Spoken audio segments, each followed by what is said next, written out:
Good evening, everyone. It is Sunday night, which can only mean one thing. It's extra time. The final word on the weekend's action. Oh, I feel like every week I'm doing the same show almost. Sunderland 2, Wolverhampton Wanderers 0. 176 days. 100 and just listen to that. 176 days and counting since we won a game in the Premier League. That's like half a year. I've got more stats coming up a bit later. But before we get started, of course, I do want to say a big thank you, as always, to the wonderful people at Creation Wolf, powering tonight's show, delivering the industry's and latest and most advanced digital solutions, taking your brand or business if you got one. And they're working with a few brands and businesses that have seen us here. Now, an online presence, digital capability at the next level. You can find them on creationwolf.com. The link is in the description below. We have got a great panel tonight, I've got to say. We've got a great panel. First of all, the man, the myth, the legend that is Sutty. How you doing, mate? Evening, David. Evening, everybody else. How am I doing? Well, it's not very good, is it? Let's be honest. No, mate. I pity anybody that went up there yesterday, as I didn't go for a change. And I did meet some of your extended family, though. Sutty. You did, yeah. I heard that, yeah. Yeah, nice from lad. the northeast, yeah. Yes, nice lad. Mate. What do you say about it? It's just getting worse and worse with no plan. I think it's. I'm going to have a rant tonight, Dave. I think let's have a rant. Why not have a rant? I'll have a rant. Fantastic. Okay, we're going to get stuck a bit more into that. Our next guest, returning from last week on the inaugural Girls in Old Gold podcast show, it's V, who is a girl in old gold. Hi, V. Yeah, I should put old girl and old gold, really.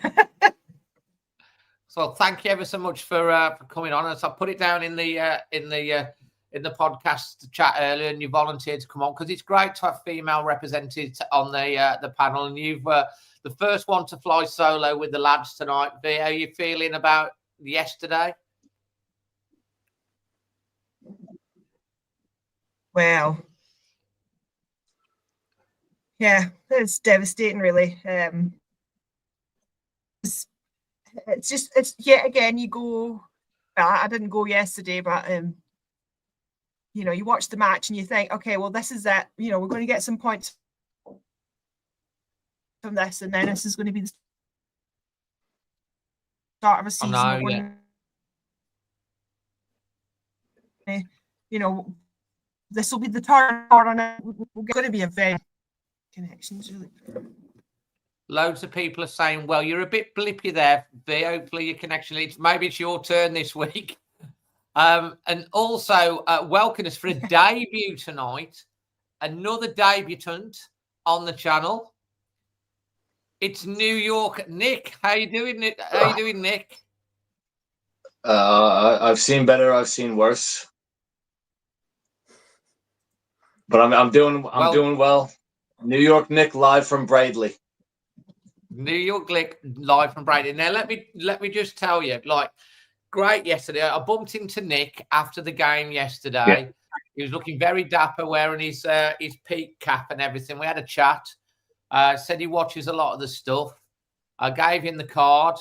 Dropped me a message today. He was talking about Sutty as well, and he knows the voice of reason, Jack. And I said, "Oh, what? You know, why don't you come on?" And he's like, "You know what? I'm going to come on." And here you are. Everyone is welcome to make a debut. So, well, mate, thank you for having me and extending your arm out. I appreciate it. And you're back to New York on Tuesday. Which part of New York you from, Nick? I did ask you yesterday. Long Island, New York, 6 miles from the beach.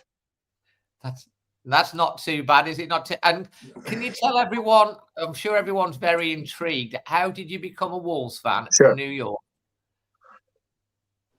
So 2006, in the October 2006, I had a night out in Manhattan, an all-nighter. There was a football-specific pub called Nevada Smith's at the time, run by a gentleman named Jack from Cork Island, big Man United fan.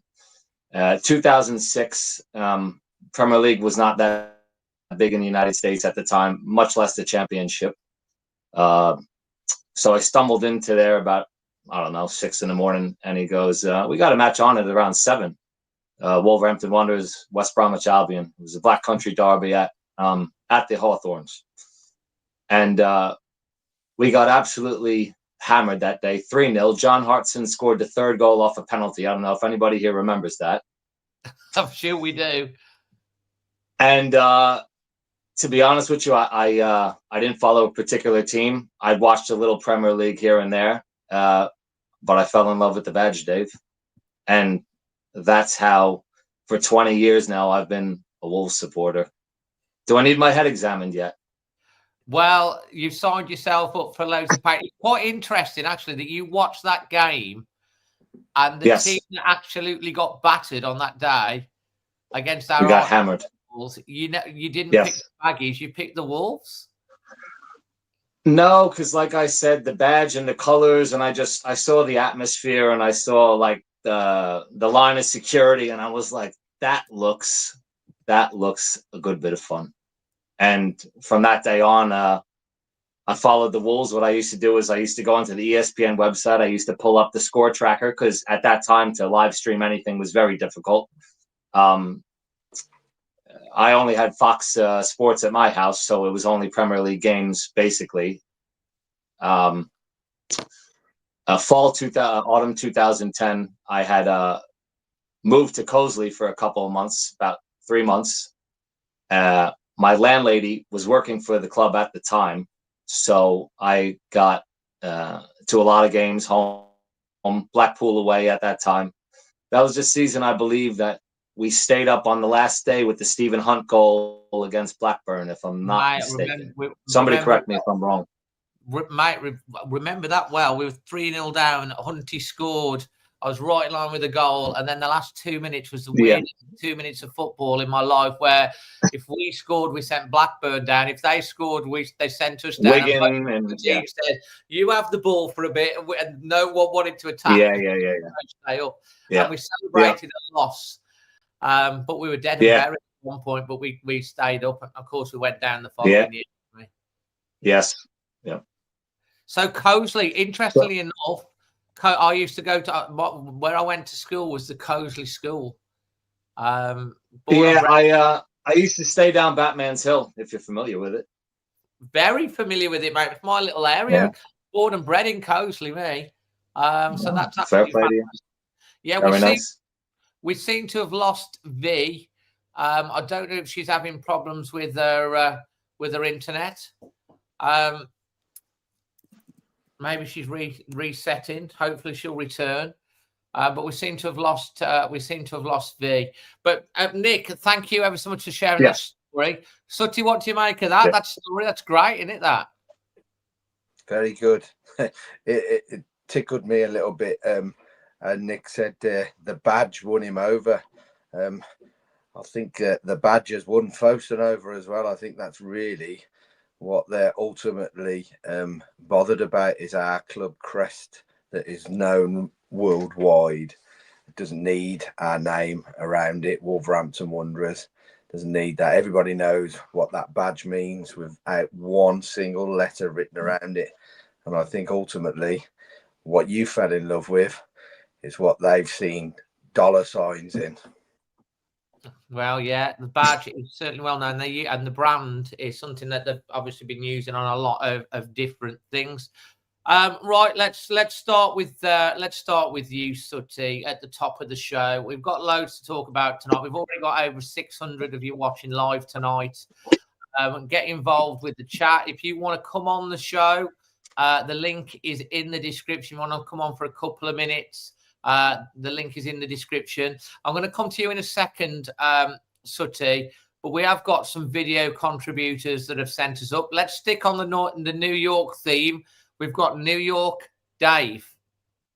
Hey Dave, David New York Wolves here outside Fido in Columbus. We had about 30-something people here for a Midwest Wolves meetup.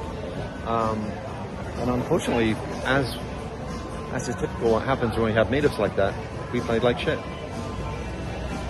See some Wolves fans walking out here. But bad game, bad result, terrible. It's not necessarily the losing that I've got a problem with. It's just we were so anemic going forward. We didn't seem like we had a clue. I don't think we were played off the park. I don't think we played them off the park. I think we had a lot of possession, but we didn't seem to know what to do with it.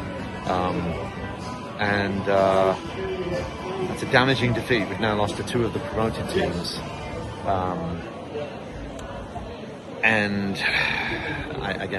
I've said this before, that there aren't really any must-wins until April or May, but next weekend we got to beat Burnley. That's it. We've got to beat Burnley. We've got to get a win on the board. We've got to beat the other promoted team at home, and we've got to get to 5 points and then build from there. You know, there's some talent in this team. They're just not showing it, and I don't think they seem to be being coached very well and know what to do with the ball when they get it, because like I said, we had quite a bit of possession today. We just didn't seem to know what to do with it, and that's really frustrating. Gonna have to stop that there because there's a lot of music in the background and we get copyrighted and stuff with the music. So sorry about that, Dave. We're now going to bring on Chris from Norway. This is Chris from Eidsvoll in Norway. After the latest defeat, yes, it's another defeat. This time away at Sunderland, another team we should have beaten. And I'm running out of things to say. Because that first 45 minutes was an absolute abomination, a disgrace. I think, as much as I really wish I wasn't saying it, it has to be a change of manager now, because he's not getting nothing out of them. And it's time to call a few of people out.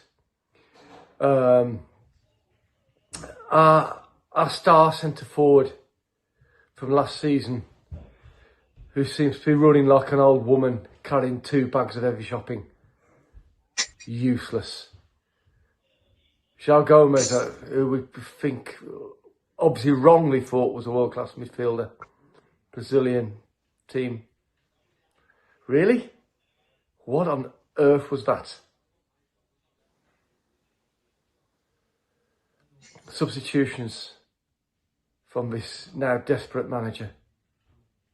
So he puts a right back on when we needed attacking impetus. Did anyone truly know what we were trying to achieve in that second half? There's nowhere else to go. There's nothing else to say. Yes, a lot of it comes from the way the club is being run, and Jeff Shee, as we know, is now known as the common denominator. It is, of course, no surprise that there's no investment, asset stripping of the club. We know that, but there's still players there. There's still a manager there who looks like they just can't do it. It looks like they're trying, but they're just not good enough. They're not good enough. There's no way out this year, probably. There's no way out. Wow. Sorry we had to cut New York Dave's thingy, but the music in the background, we do get like copyrights because of the music. So if it's that loud, I can't take the risk on that. Chris has come on. He reckons there's no way out. We do have Noah coming on a little bit with a video contribution. Sutty, let's start with you, mate. Let's just chew the fat on this. 176 days without a win. I just want to put this graphic on the screen, guys, if I might. This is a graphic Okay, the lead score's wrong. Apologies for the typo there. It should be 3-1. Wolves last won a Premier League match, which was a 3-0 victory on the 26th of April 2025, which was off a fantastic 6-game running winning streak. We then lost to Man City, no shame in that, on the 2nd of May, 1-0, 0 points. We lost at home to Brighton, 2-0. We were already safe by then, 0 points. We lost away to a on-fire Palace team, 4-2, 0 points on the 20th of May. 25th of May, we got a final game of the season, 1-1. Everyone's pretty happy because we've survived. Looking to the future. Pre-season comes. We worry about the performances in pre-season. We worry about the late transfers. We run about targets being missed. Players going, big turnover. We start the season with a 4-0 loss at home to Manchester City. Okay, that can happen. 1-0 away to Bournemouth. 3-2 at home to Everton. A 1-0 tepid defeat to Newcastle. Then we've got a loss to Leeds after being 1-0 up. A 1-1 draw and a 1-1 draw against Brighton and Tottenham. And we're thinking maybe, just maybe, and then we've lost 2-0 to Sunderland. That is 12 games. 12 games, people, since the 26th of April in the Premier League, successively, that we've lost. That means 36 points are available out of those 12 games, and we have taken 3 points. In the midst of that, we didn't win any of the pre-season games as well. Okay, pre-season's pre-season, but we were worried about the performances and this sort of performances in pre-season, and we've won a couple of cup games, which is great. But we've won 2 games, if you take into everything in consideration, including the cup, 2 games out of 20 games. And I've got a poll that's running today because people have been talking about it. And it's important that we ask this question about Vitor Pereira. I like Vitor Pereira. I really like him as a person. I like the way, he came in and connected with the fans. I like the fact that we won 6 games in a row. I love the fact that he got us out the mire and he got us playing. But you've got to ask the question, after 176 days, after 2 wins in 20, after no wins in 12, after 3 points in 36, what do we do about the manager? So there's a poll running today for anyone to answer the question, does he need to go now?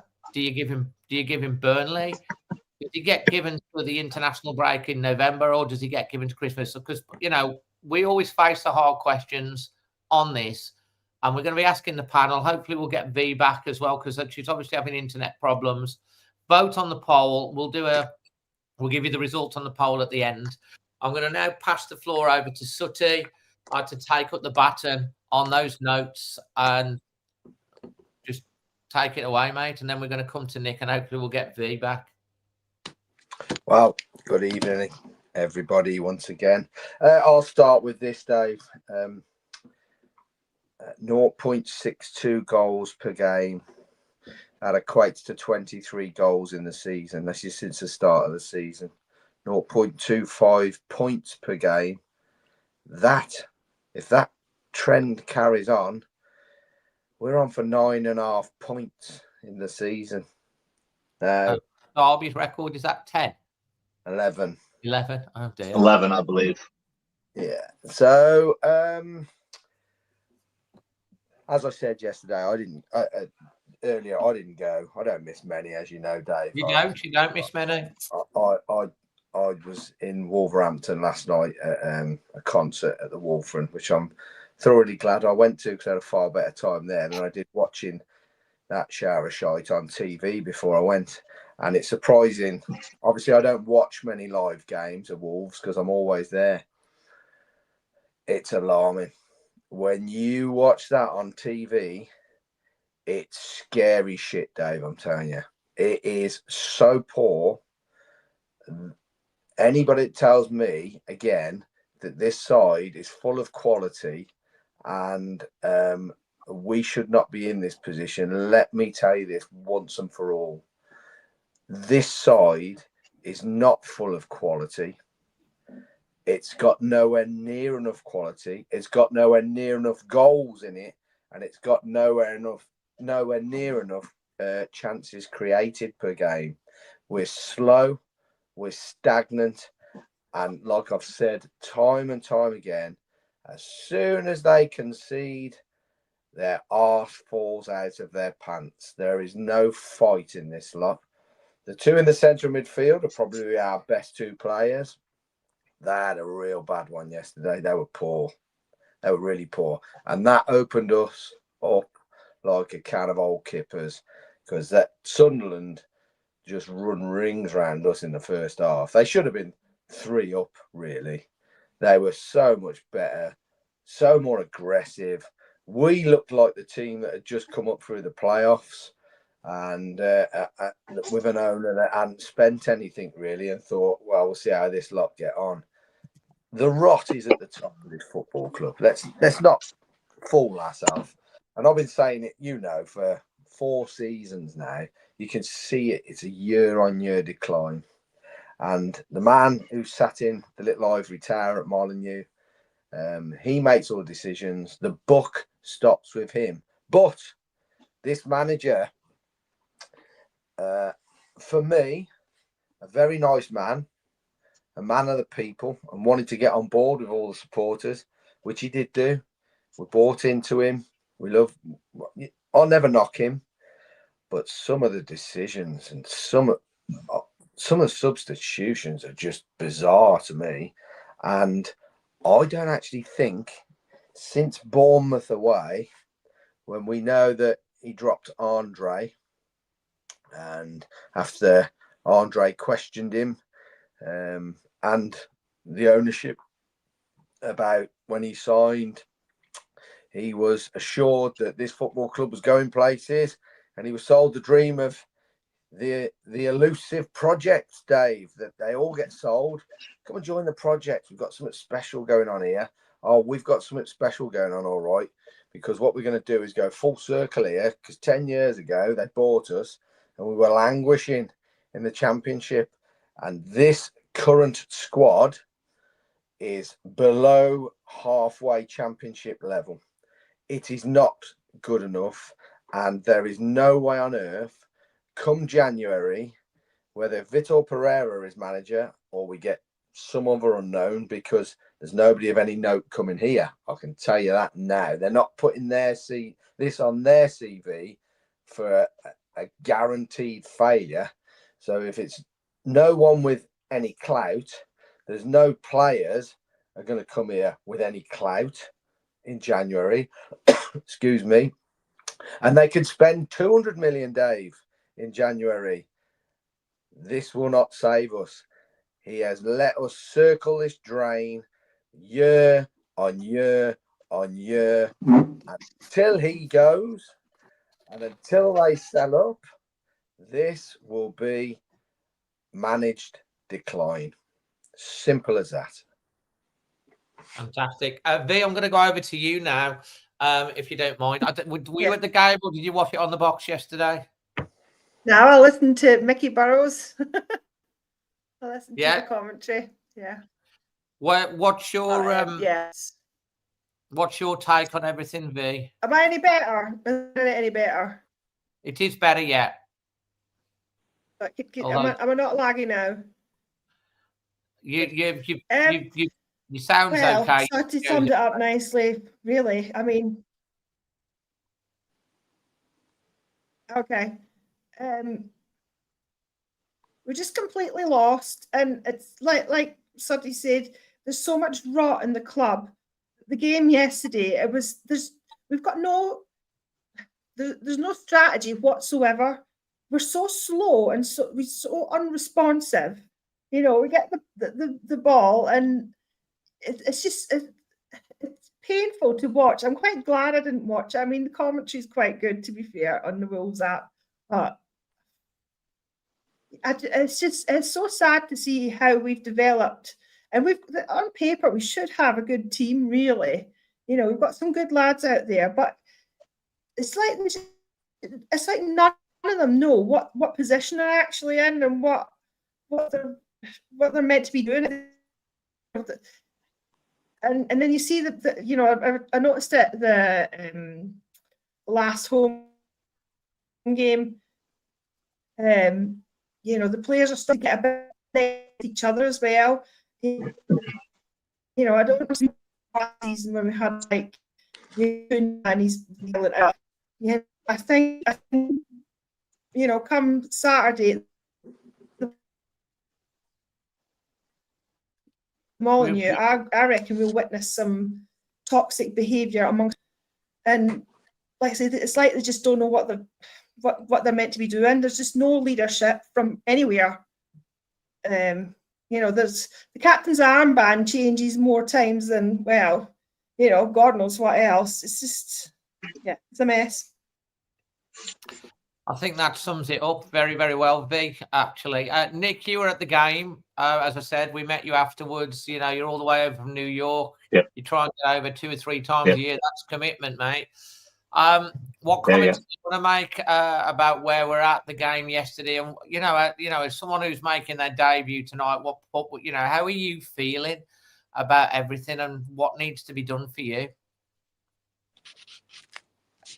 At the moment, we haven't a clue. I could only see us going one way, and that's down.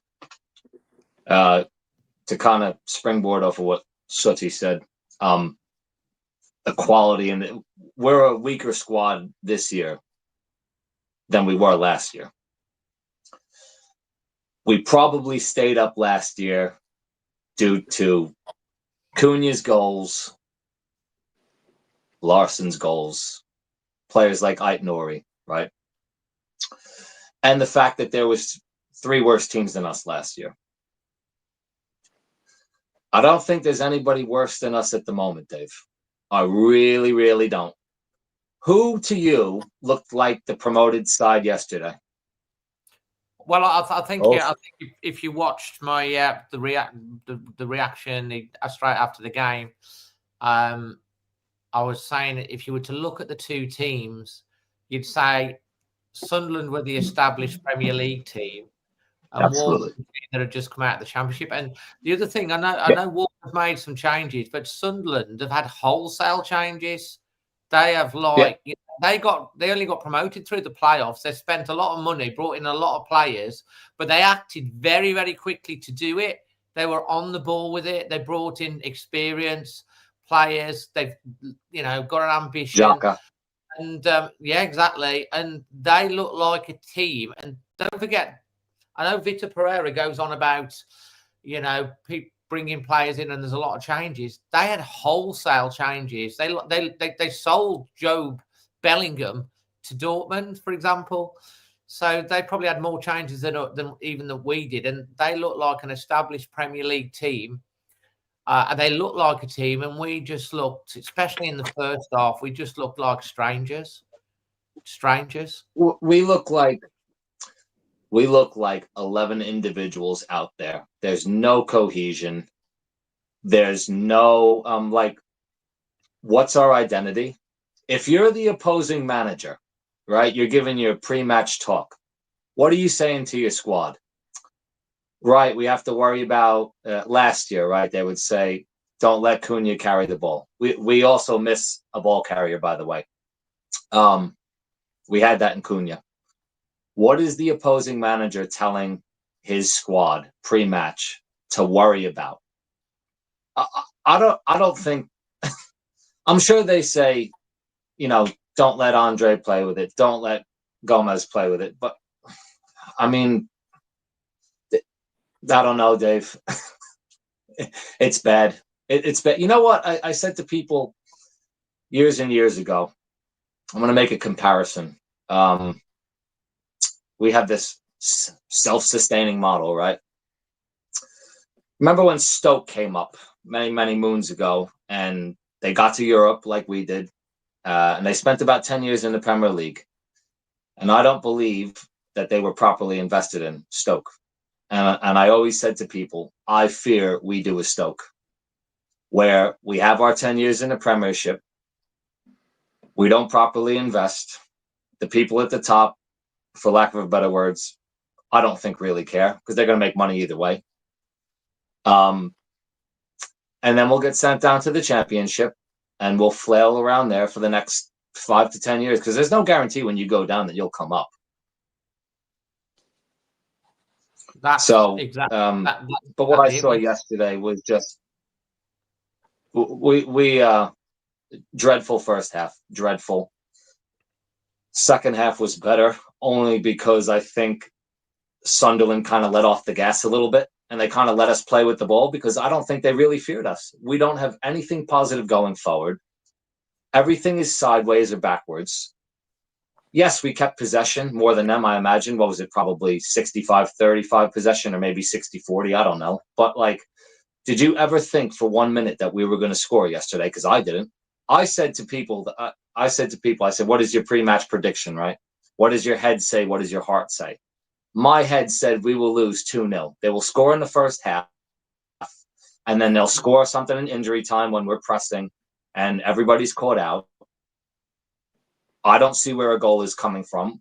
We had that Munetsi, like, sidewinder kick. That was like the one shot we had on target before we had, I think, a shot on target in extra time. We don't look a threat. And the goal we conceded, oh my God. Sunday league stuff, Dave. You're not joking. I mean, like, apart from the first minute, it was all Sunderland. We got a warning with the disallowed goal. The goal that they did score, we just literally were like a hot knife through butter. It was just way too easy. Johnson was left so exposed. He almost managed to stop it, but it trickled over the line. And to be honest, if it had hit the post, there was 3 Sunderland players waiting to tap it in. Yeah. And you know what? I know Sunderland were playing the long throw, and that seems to have made a comeback. And we were, on the whole, dealing with that. The thing that really, really wound me up was that they were then winning the second, the third, the fourth, and the fifth ball. They kept winning the ball, and we couldn't get out. And it's like, yeah, we cleared the ball, but they were winning. They were recycling it over and over, and we were just sitting against Sunderland, and the goal was coming. And to be honest, I was praying that we got in at 1-0 at half time. I mean, the guy, I think, should have scored at the back post when he had that header out of nowhere. He hits the post, and I think maybe that's the bit of luck that we had.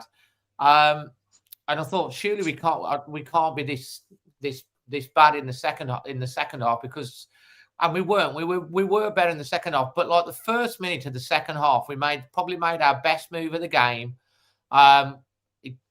We did some really good movement. He chests it back to Joe Gomez. It's like he's in the middle of the penalty area, and he misses the 6-yard box. And we had a couple of 2 or 3 chances like that throughout the game where we can't even hit the target. And I'm just thinking, is that because they're too tense? They're trying too hard? I don't know. And then we concede an own goal from our corner. And I'm not blaming Ladislav Krejci, because for me, he was unlucky. He's trying. He deflects it. He had to try and block the pass. We see that happen, and Johnson's wrong-footed, and the ball goes into the back of the net. And the Sunderland fans are clearly happy. And it's just, but that goal to me summed everything up. Just absolute calamity, Sutty. Well, the first goal, I mean, just if you were there, but if you watched it close up on TV, oh my God, it was dreadful. It was so easy. I mean, Sunderland have been given a game plan. Keep it tight. Don't do anything stupid, but harry them on the ball. Make them rush on the ball. Dave, we shit ourselves. We just couldn't cope with it. And for a good 40 minutes of that first half, they destroyed us. They should have been 3 up. They absolutely battered us. But where do we go from here? we are in a big problem here because, as I said, we're 8 games in. Is it now? Can I just say, I don't know whether it's right or wrong, this stat. It's very close to being right. The first Premier League side in successive seasons to not win their first 8 games of the season. It's close to it. Well, we're not going to dig ourselves out of this hole season on season, Dave. And if you remember, I think it was a couple of seasons ago or last season, beginning of last season, I actually stated on one of these podcasts that the self-sustaining model eventually fails. Because obviously, for it to work, you've got to sell your best players and have cheap ones lined up that nobody else has seen, and you're going to make a fortune out of self-sustainability that enables you to run your football club. And these new players come in and, these are brilliant, like, where have we plucked these from? Eventually it fails. It failed for Southampton, didn't it? They were prime for doing it. Coventry as well. Coventry. It's failed for so many, but we've decided Brighton are the blueprint. Well, Brighton are the blueprint because they've got a plan, Dave, and they've got a really good recruitment team. Now, our recruitment team, as I said to you on the last one I came on a couple of weeks ago, when you recruit these players and you identify the positions that you need, you then give your recruitment team your number one target. That is who I want. And if you can't get him, they don't want to come and invest in this project, as we call it. You keep going down. You have 5 in each of your we've bought in too many 4s and 5s here. Now, yes, Vitor Pereira has given 5 names for each position. He didn't want number 4, Dave, and he didn't want number 5. He wanted 1 or 2s. Now, I'd say Krejci is the only number 1 that he got. There ain't no more out of everybody we've signed was a number 1. And there lies a problem. People saying, oh, he had the say in bringing these in. Number 5, mate, is last chance saloon type player. Well, if that's all we've got, that's all we've got. That ain't going to win you nothing. It ain't even going to keep you in this league. This league is ruthless, as we're about to find out next week, because Burnley are going to rock up at Wolverhampton, licking their lips. And you know what's going to happen, don't you? It's going to turn, as V said, it's going to turn toxic. And do you know what, mate? And you know what, V? This has been bubbling. This pot has been stirred for a very, very long time. The heat on this has been bubbling for a very, very long time. And if Wolves do not get a grip of that game next week against Burnley, or we're losing or drawing or we fail to win, we saw it yesterday. And it's and we're going to cover off a lot more. People are asking about Fosun, about Vitor and stuff. We will talk about it, right? We're talking about the game at the moment. And I've got a couple of people that want to come on. I've got another video to play, and then we're going to go into part 2. We're going to talk about all of this. But like the fans, the Wolves fans are absolutely magnificent. They support this team through thick and thin. We could be in the conference and people would still turn up to go. There's, this is our love and it knows no division. We'll still be there long after these players have gone, long after the manager's gone, long after the owners have gone. The fans will always be there. But yesterday, you really started to see it get a little bit nasty. And the players came over at the end with Vitor. I don't know whether it was aimed at Vitor or aimed at the players, but I'll give credit to the players because they come over, which fair for them. They come over to the fans, and we're up in the gods again. And the fans normally, even at the end of a defeat, are applauding. But yesterday there was boos, there was abuse thrown. It was getting toxic. Whether that was aimed directly at Vitor or telling him to get stuffed, I don't know. I mean, Vitor's came in and he connected us like no one's connected us since Nuno. He was in the pubs, all of that. And where's it all gone wrong? And we're all gonna dive into this more. just quickly, Dave. We've become so apathetic as a fan base, and I know you don't. I know you don't like you don't like vitriol and stuff like that. This would not have happened years ago. This would have been unbelievably toxic already, but they've battered the life out of a loyal fan base. That's just the amount of people around me in the South Bank that say, I can't be arsed with this anymore. I'm done. Do you know what? Do you know what, Sutty? Interesting you should say that, because we had some young lads behind us turning up and people behind. I remember one of the lads said, I can't. They must have gone down to get a pint at about 30 minutes in the first half. They came back about 15 minutes into the second half, I think. And the one lad said, I can't be asked to even be angry. And this is the point that you are exactly making. People are angry. They go through a phase where they're worried, they're frustrated, they're vexed, and then you go to annoyed, and then you get to anger. But when you get past anger and you get to apathy, that's worse than anger. That is. It's like the soul's been ripped out of you, because you just can't keep doing it to yourself. The stress levels. Don't forget, people live for this club. They live and breathe the club, and they go to work. They spend, hundreds of pounds to go to an away game sometimes and stuff. They stop over. They spend a lot of money, and they get served up that. And when you get to the point where it's just like, I can't even be bothered to get angry, that's worse than anger. The thing is, with the likes of me, and I can only speak for myself here, I've been going 47 years, and I've seen the Batty brothers, because everybody resorts back. You could have the Batty brothers. The Batty brothers didn't have a pot to piss in, and we knew this. And then when they were basically ousted, and the likes of Graham Turner, Bully, and all these people come in, we still knew in the 4th division we didn't have a pot to piss in. But what we did have was a group of people with them within the club that wanted to get us back up the divisions and make us a well-run club again.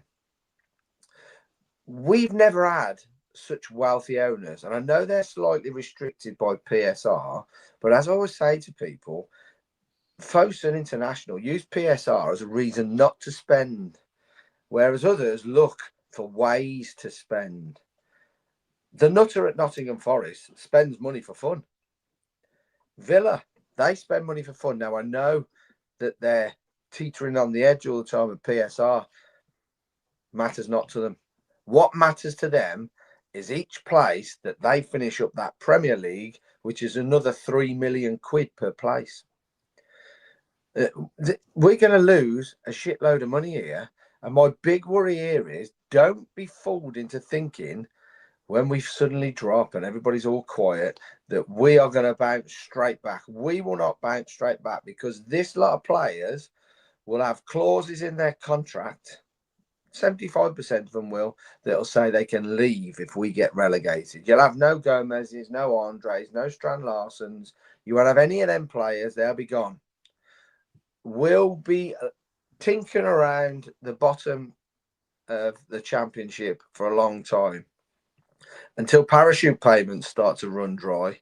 And then will we have an ownership model like Sheffield Wednesday, where he does not give a shit? Because I bet you on my life now, I guarantee you now, there is something written in a clause where this lot could bugger off and still use our club badge in some way or another for all their other little companies that they've got tied to it. I wouldn't trust them as far as I can throw them. Because Wolves are listed under Fosun Sports, and under Fosun Sports are all the esports teams as well, which use a variation or the club badge. Now, guys, I'm going to bring on Noah, because he sent in a video contribution. Then young Scott will get his 2 minutes. So, Scott, you're in the green room. Make it succinct and to the point when you come on, okay? And if anyone else wants to come on and have their say before we get into part 2 with V, Nick and Sutty, the link is in the description, or I'm even putting it in the chat. You can come on and have your say. Don't be shy. If you've got something to say, come on. I saw Joe pop into the chat, but he keeps disappearing on. But let's hear from Noah in the USA, another American Wolves fan, Nick. Noah here from Chicago, Illinois. It's the same thing. It's the same thing every weekend. It's the same thing every season. Get them gone. Not him gone, but them gone. Fosun have to go. They have to go.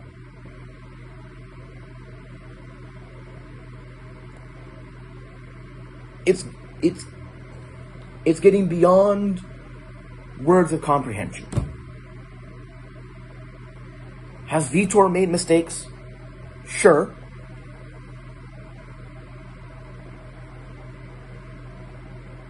I won't debate against that. But look at the players he's working with. Yes, we spent money on those players that he wanted to bring in, but they're his third and fourth choices. He has to try and bring them in. Otherwise, if we don't spend any money, or if we don't spend the money that we sold the players for, well, we're all going to riot, obviously. But he has to go out and spend it on someone. But they're his third and fourth choices. Sometimes fifth. Because the top choices don't want to come here.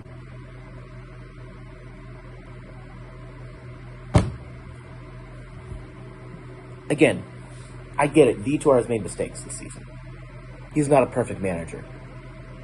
He certainly made some mistakes today, or yesterday, in the 2-0 loss to Sunderland. But this is more so a recap video. It's more so a cry out to the Wolves fan base. We have to galvanize. We have to mobilize. I understand some people are apathetic. I mean, how couldn't you be? And maybe it's just because I'm a relatively newer Wolves fan. But we have got to do something. We've got to do something.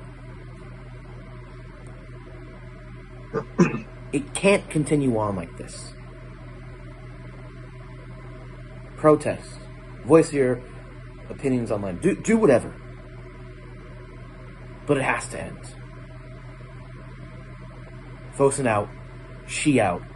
Get them gone. Wow, Noah, really strong opinions from Noah. I love Noah, and this is great. People go and talk to me about Dave, this and that. Look, this is your opportunity. Don't just come and talk to me about what you guys want to say in the chat. If you've got something to say in the chat, pick up the proverbial phone, click the link, and come on the show and have the balls to face up yourself and come on the show and say it. Don't just chip away in the comments and go, Dave, you've got to do this and that. You get on the show and you say what you want to say. Otherwise, what's the point? You come on to say what you said. Noah's sent in a video contribution. He said what he said. We will give anybody an opportunity to come on this channel and express their opinion in the right way. Anybody, and I've proven that out. I will not stop anyone from coming on, because this is what the channel's about. This is what about giving people the opportunity to come and speak their mind and have their say. So if you've got something to say, click the link, ring in, we'll put you on the green room and you can come and have your own say. Absolutely 100%. Right, Scott, you've got 2 minutes, mate. Hi, Dave, and hello, everyone, and thanks for having me. I think, thinking with everyone else at the moment, though, I'm getting really pissed off, to say the least. It's getting to a point where I don't even enjoy seeing Saturdays anymore. I used to enjoy getting to a Saturday, having a break from school, having a break from work and whatnot. And now every Saturday, Sunday, I just get deflated every week. I just don't know how long this can go on for. It gets to a point where you're thinking, is it even worth staying with the club, staying with everyone? It's just like I get really emotional very easy, and the club make me just want to not even be with this club anymore. And this is not where a point where I want to be. I love the club with head, heart, soul, and now I feel like all that love's just being sucked out of me, and I just can't. I'm really annoyed. Yes, it's Sunderland. Yeah, they're quite good, but they shouldn't be beating us when we've been in the Premier League for how many years now. You get to a point where you just say, you've had enough. I've had enough. Everyone's had enough. Get these lot out the club now, and take Vitor with you. Take Vitor with you. Get the owners and Vitor out. But then if you do get Vitor out, who's going to replace him? Who's going to want to come to a club that's sitting bottom? And who's going to want to take over from that? I don't have anyone on the list, and anyone that wants to come on the list won't want to come to a club that's sitting 20th. Well, mate, absolutely. I mean, that's just the truth, sadly. We will come on to if Vitor to go, who do you think's going on? We'll talk about that before the end of the podcast. We'll ask all our podcasters. Scott, thank you ever so much for coming on and saying your views again. Much appreciated, young man. As always, Dave, I'm very happy that I have the opportunity to come on and voice my own opinions. No matter how bad things get, mate, don't ever turn your back on the club. You know, true supporters will stick with the players and the club, no matter the division, and I'm sure you'll do the same. Absolutely, I stuck with them. I supported them when they just come up from League One. So absolutely, I've got to stick with it now. You never turn your back on a club that you go first with. Absolutely, it's in your blood. Thanks, Scott. Cheers, mate. That's young Scott who's come on. We did see someone else that came on a little bit ago. So I'm just saying again, to anyone that wants to come out and have their say, the link's in the description. Please do. V, I'm going to go with you now. I want to talk and ask you. Well, let's talk about Vitor Pereira. The poll can. I don't know if Emma can send me. Hold on. Emma can send me the results of the poll. And we can see what the results of the poll is at the moment. But V, I'm going to ask you the question. I'm going to come to Nick. I'm going to come to Sutty. Let's start with the manager first. We'll talk about the ownership and all the rest of it in a little bit. And then there's going to be a Q&A. We've literally, as I'm watching this, we've just gone past over 1,000 people live, watching us live, and the loads more will watch it on catch up and of course on the video too. Listen, all of you guys that are tuning in across Facebook, X and YouTube, thanks ever so much for joining. On YouTube there is a poll on the YouTube channel if you want to jump on there and give your vote for that as well. V, where are you currently with Vitor Pereira? You know, how you feel about him as a person, as a manager? How long would you give him? Does he need more time? Where are you as a fan on that one? Well, the problem is there's no one to replace him with. I mean, who's going to touch us now? You know, there's I have got an idea, but I will come into that one in a second. Yeah, go on. Carry on. B? My connection's still, but I'm so sorry. Mate, you're okay now. Okay. It's I can't see anyone wanting to come to us. I mean, do I think Vitor still deserves to be here? No. Do I think he deserved the contract extension? Absolutely not. You know, we're it's going to cost us a fortune to get rid of him, and then we're going to have even less money. And this is just going to be what, the fourth time now that we're going to sack someone and get someone in, and, you know, scramble and try and stay up. Yeah. I don't think Vitor's a problem. I think fans need to focus on Folkestone now. I think as a fan base now, we have to scream for new owners because the rot's inside. I mean, you know, Dave, Russell Jones left the club. I mean, the fact that he's left, and I mean, he's a local lad who was working his dream job at Wolves, and, you know, as far as I can see, you know, I don't want to speculate too much, but it doesn't look like he's moved on to a new job for him to have left Wolves. So, you know, God knows what's happened there. I've got an idea what happened with Russell. I think it's a matter of, from speaking to him and others, it was a clash that he just couldn't do it anymore. And yeah, that's what I mean. I mean, if you the other thing, you know, Russell was.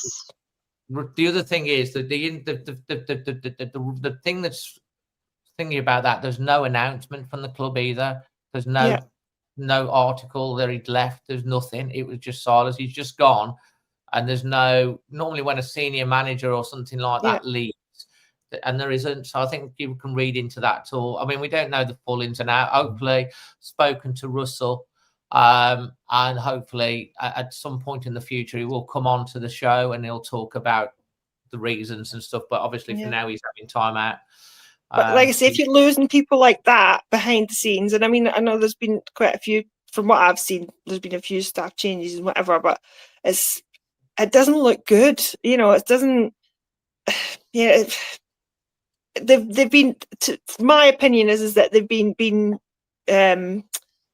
you know, trying to get blood out of a stone, basically, and there's nothing left to give now. We've absolutely hit rock bottom. You know, you can only rely on luck so many times. This is it, and it's all right as saying, oh, Vitor needs to go because, you know, we've lost so many times. And don't get me wrong, I don't think Vitor knows what he's doing at the moment. I thought Vitor was going to come on as a manager who was, you know, he had a reputation of being someone who's really good at scouting players. You know, he'd found a lot of talent apparently. So I was kind of hoping that the signings that he brings on will be people that, you know, will be good for us and bring on, you know, players that develop and we can sell on and, you know, help that, you know, self-sustainable model. But it didn't work either. So, but at the end of the day, it's not going to solve the problem, is it? If we get rid of Vitor, well, to be honest, Fee, I mean, getting rid of the owners, yeah, we can try and get people can try and get rid of the owners and stuff like that, but you can't change the owners like that. It doesn't happen like that in the short term. I mean, the fans will. I always believe that the fans' movement will automatically happen. The protests, whatever happens with the protests, Molineux, without a shadow of a doubt, will not be a pretty place. I've heard it a couple of times, and when it goes, it ain't very, very nice at all. But like in the short term, we're going to talk about the owners a little bit more, but in the short term, there ain't a billionaire sheikh that's going to take over ownership of Wolverhampton Wanderers next week, or an American.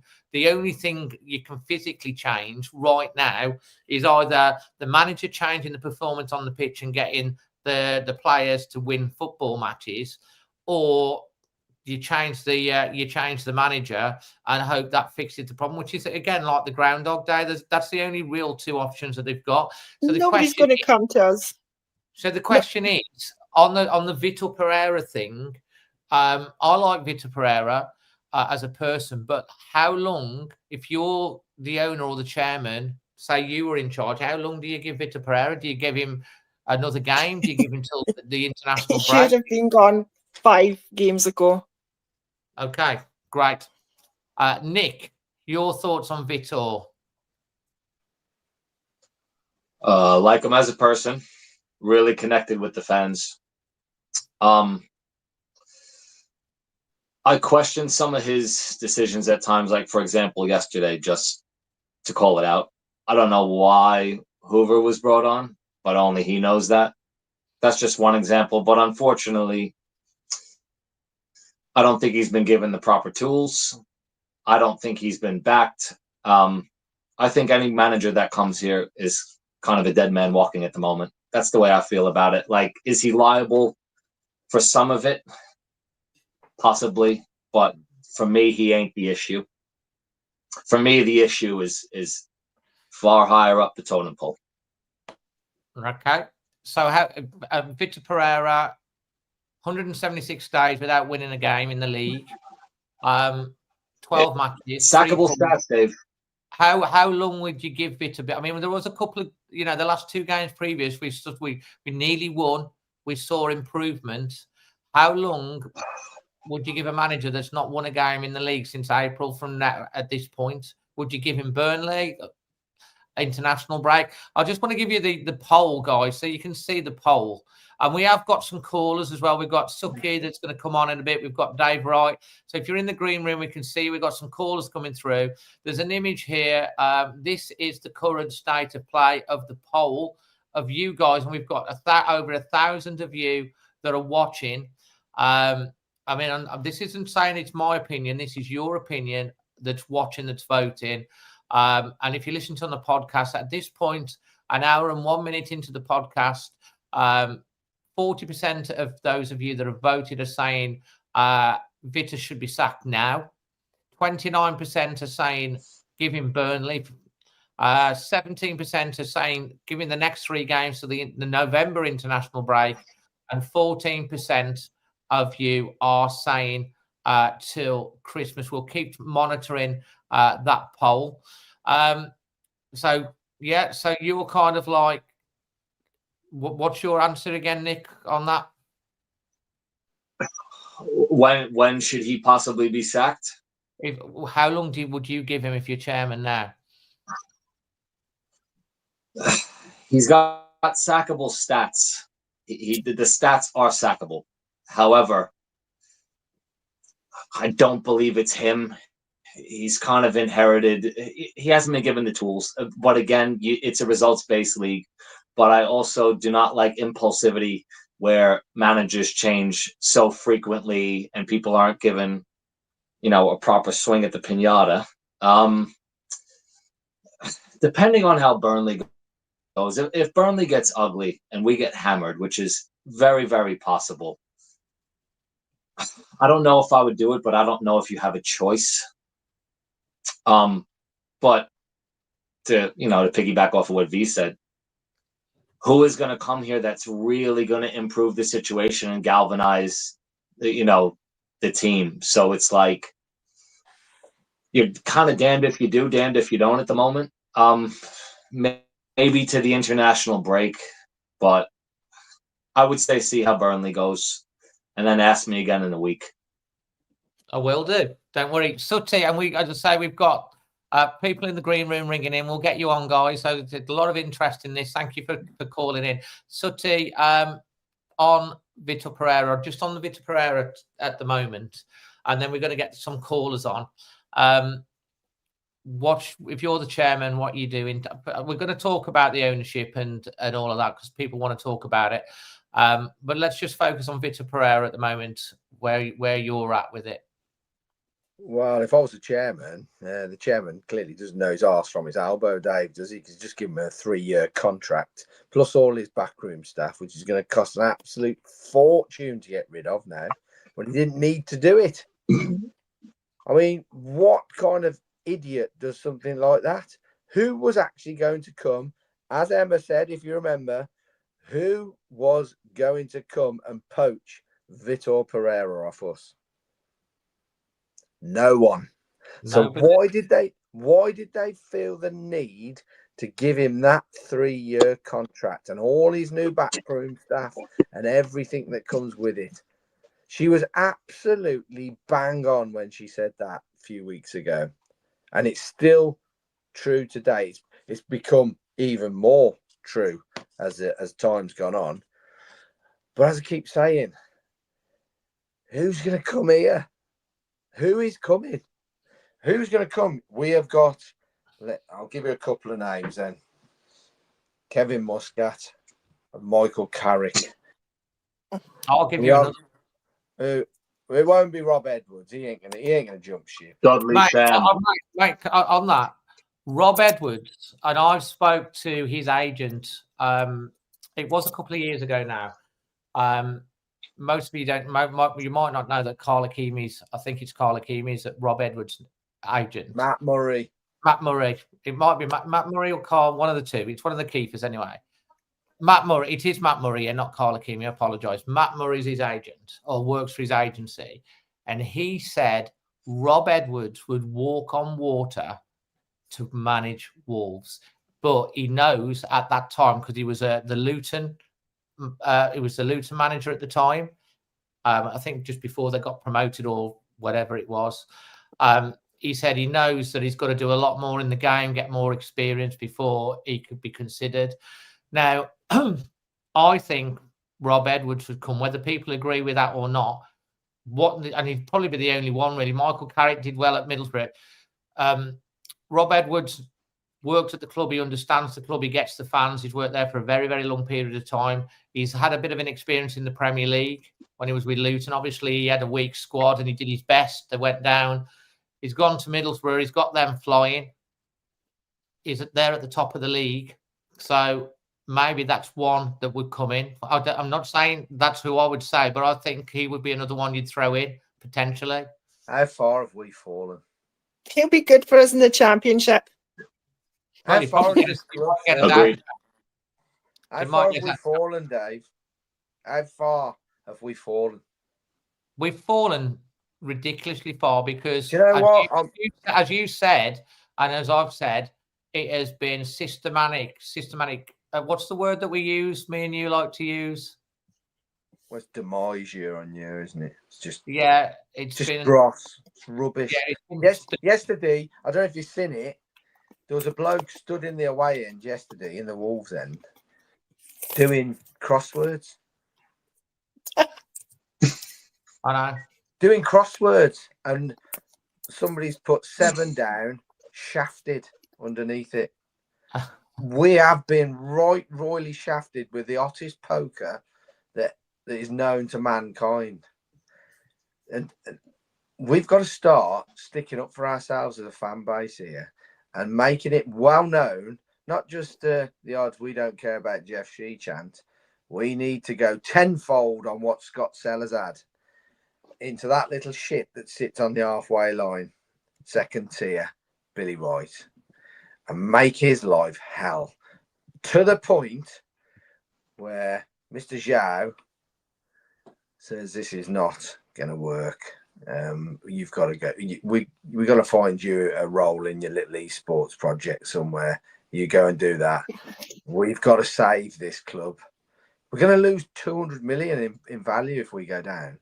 And they will not sell us if we go down because they're selling us half price to them. Yeah, this is where people think I'll be glad if we get relegated. No way. That's just not going to happen because they're going to get a lot less money. No way. But who's going to come?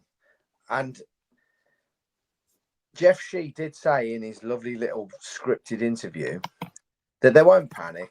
They don't panic. No, you don't panic about the first 6 games and that lost 5 games, wherever it was. Don't panic about that. Let's see where we are at 10 and 15 games. 10 and 15 games? This bloke has not got a clue if he thinks 2 or 3 points after 10 and 15 games is acceptable. He is deluded. He's a dictator that needs removing and removing fast. He is the cancer, the main tumour in this club. And unless we cut the feed off that tumour, we are going to rot from the inside all the way out, through the boardroom, all the way down into the team, and the fan base will just have had enough, Dave. The fan base have had enough, mate.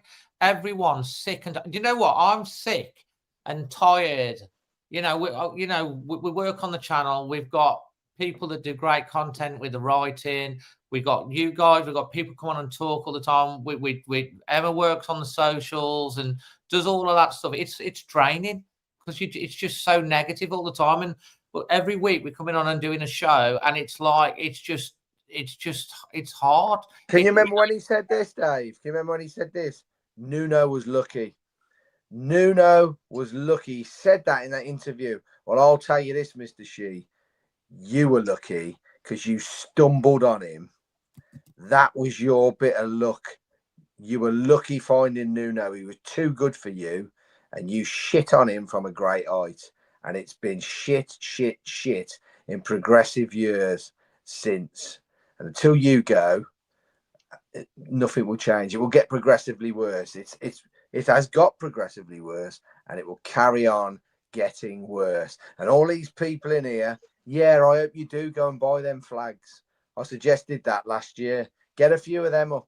Get that on Chinese TV, and let's see if that has any sort of effect on him, because they won't like that in China. So yeah, look, I'm going to bring on Dave Wright next. He wants to have another caller that's coming in. Dave, quickly, what would you like to say? Well, I myself is working. Dave, I can't. I'm sorry. I'm sorry, but I can't hear you. We'll try you again in a minute. We've now got Sutty, who's joining us now. Sutty, hi, welcome to the show. What would you like to say? Hello, Sutty. I can't. Okay. We're you're moving around. We can't quite hear you at the moment.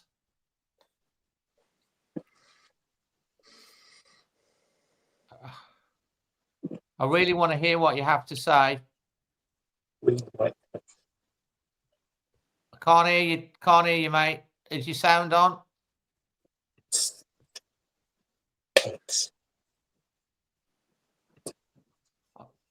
I'll try and get you on again in a second. Sutty, just settle yourself down, get seated. Dan, hi, Dan. Third time lucky day. Oh, yeah, you're okay. We'll get Sutty and Dave back on in a second when they've set. Yeah, Dan, what would you like to say, mate? Welcome to the show. I think Jeff Shee's trying to silence them all, Dave. Trying to get our voices nice and silent. I think honestly, you're all absolutely spot on. Sutty, as always, mate, honestly, everything you say, I agree with, mate. Honestly, every single time you speak, I can't wait for you to speak because you literally say it as it is.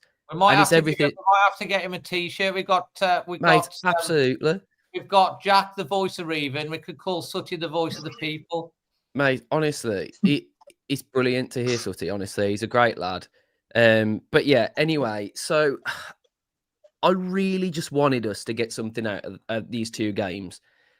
And even if we struggled to get a point at Sunderland, you know, they've been doing well.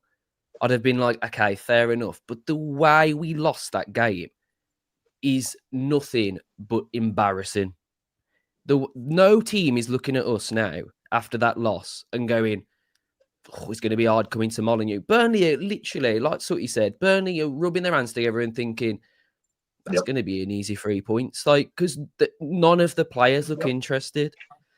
For the goal, right? If you watch the goal back again, Strand Larsen watches him go past. Doherty loses his man, right? Which he shouldn't have done, but fair play. Someone needs to block the shot.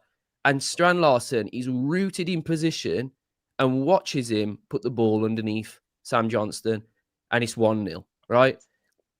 We then should have come out in the second half, right, with a different game plan. It was the exact same thing over and over and over again, and he didn't make changes again. I really, really want to support Vitor Pereira. I really do. But I'm sorry, like, the amount of confusing changes. Why are you bringing on players who have barely got any minutes again? Do you know what I mean? I get if you want to try players, you know, to give them a bit of confidence, but it just wasn't working. And I'm a bit perplexed about his choices at the minute, Dave. I really am, and I'm a bit worried, to be honest, because it was one thing I was expecting from this season was, okay, he's going to get the players in that he wants, and we're going to see something. But I haven't seen anything from the players yet that he's brought in, and I don't feel like the quality I don't feel like the quality's there at all. No, Well, I don't feel like we're a Premier League side. Sorry, I'm going to bring Sutty on again. I hope Sucky, not Sutty. Sucky. Can get A bit confusing this day, yeah, isn't it? Sucky and Sutty. So I'm going to bring Sucky on because I think he's got something that he wants to say in relation to the players. Hi, mate. Hi, can you hear me now? Yes. Yay. That's Yeah, better. What would thank you God. like to say, mate? Right, so I kind of agree with a lot of what's been said. Yeah, the club is in turmoil, sold all our best players, etc., etc. Now, I have to be careful what I say because Dave knows I have a connection with the club. So I have to be very careful what I say. But I spoke to a couple of players yesterday after the game. They don't want to play for him no more. If you've noticed over the last few games, he's not in the technical area. He's in and out. He's got someone else stood there. And yesterday, one thing I noticed very much was 2 or 3 times a couple of our players were pulled over towards the technical area. And there's arguments going on between the players and the coach. Mm. Right? They are not listening to him. The players do not want to play for him. My thought process is, well, I know factually the club is up for sale. Dave knows who they're talking to. I'm not in a position to reveal that. But Neither am I. yeah, so we're in the same problem here, yeah. Dave knows the connections I've got with the club. I go in and see the players, managers, and that all the time. The problem is this: you get a manager like Vitor in, who previous history like Lopetegui and everyone else, they're so-called elite managers, but they manage elite players. Yeah, we haven't got elite players, and that is the end of it. Right? We have got players that they think they can progress and sell again. Problem is now, this time we're going down with fucked. Absolutely, Right? mate. Our defense, yeah, because I'm always open, honest, and blunt. Our defense, compared it to last year, same players, they haven't got a clue what they're doing. The first goal yesterday, how the hell did that go in? Yeah, I think there's 4 or 5 players knocking around. The guy just went in, bang, bang, bang, in. Second goal, own goal. Okay, that happens. That's life. Can't blame anyone for that. But the game was a shambles. People are saying the second half we were good, this and the other. And we got Larson. He can't even fucking jump. Yeah? There's no point messing about, pussyfooting about and saying we got Larson, this and the other. The player cannot even jump to head the ball. 3 or 4 times from recollection now. He had one guy around him. Now you have to give him a bit of a shove in the back. He's on the floor. Right? This is a problem. They're not wearing. Oh, I've took my shirt. I've got it on underneath. The Wolves badge on their shirt. They're only there for the 50, 60, 70 grand a week that they're getting. End of. I'm curious Right? in your Club is up for sale. Curious in your talks is asking a question. Are you serious about potential players? It's like he heard what you said. A few people saying that, and there's a couple of other people that have said, can you say who the I players spoke were? to 2 players yesterday, Dave. Right? I've got numbers of a couple of them. You know how involved I am within the club itself, yeah? Right? But they don't want to play for him. End up. And if you've noticed, especially since I think it was the Tottenham game where he wasn't in the technical area 1 minute, right? What's the point of having a manager who can't be in the technical area directing his players? Compare that to last season. Are you able Sorry, to go on. say who? Are you able to say who the players were that you spoke to?